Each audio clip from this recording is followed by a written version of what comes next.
am from Brooklyn, New York. My name is Legacee with 2 E's and not a Y because I learned not to question life, just move with it. I am an advocate in New York. I came to Macon and I realized that homelessness is bad everywhere. Personal life experiences allow me to do the things that I do in the community. I'm a poet, so I prefer to tell my story in a different form than everybody else.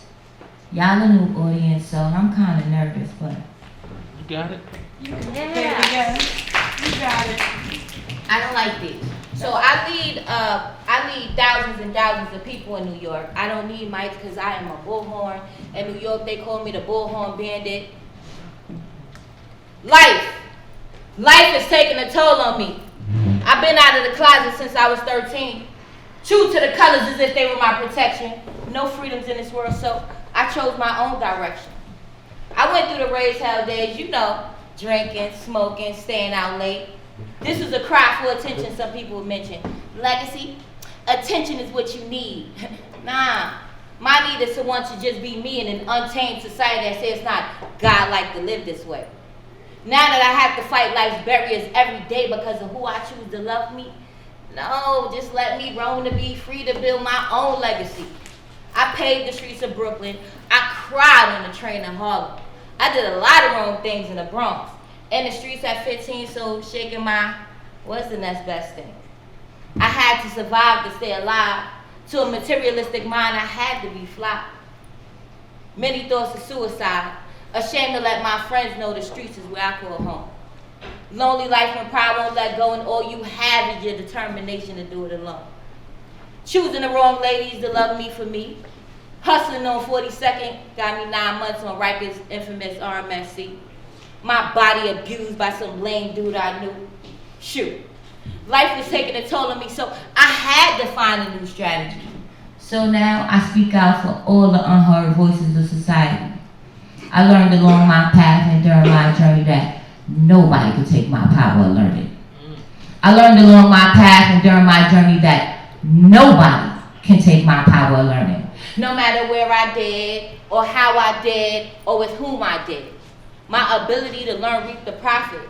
Because the things that's happening, we have to stop it. A lot of people know, but who really cares? This is why I always feel the need to put my legacy out there. Peace. So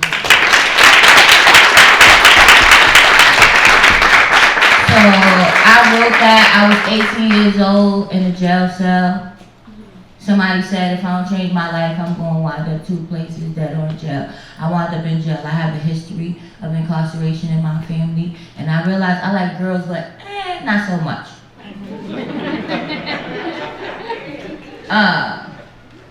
So after I came out of Rikers Island, I had to find somebody that believed in me because at the time I didn't have the ability to believe in myself.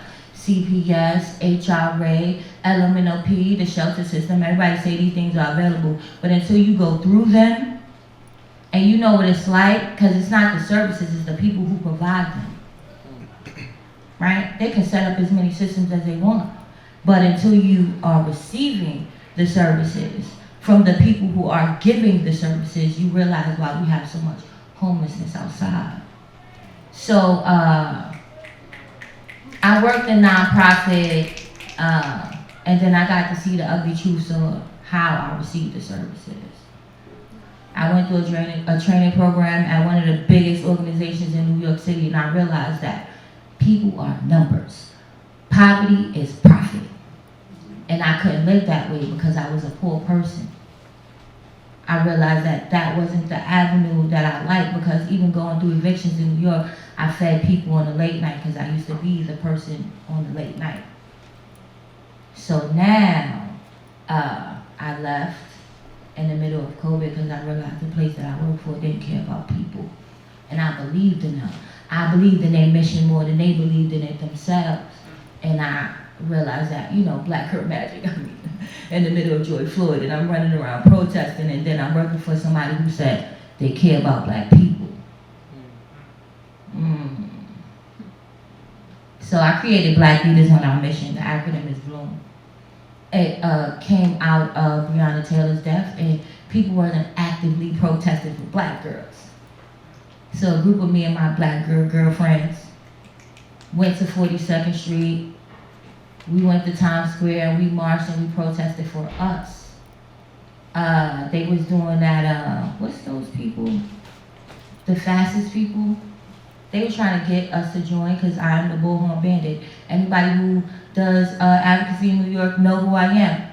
This is not for y'all, this is for us. So they put a nice little picture of us as their picture, like we were part of them. And that was the first time that I had to stand for something bigger than me. And on my own, as my own founder of my own nonprofit, and let them know that this ain't what you can have. So I feed the people in Macon. I used to feed the people at the Greyhound.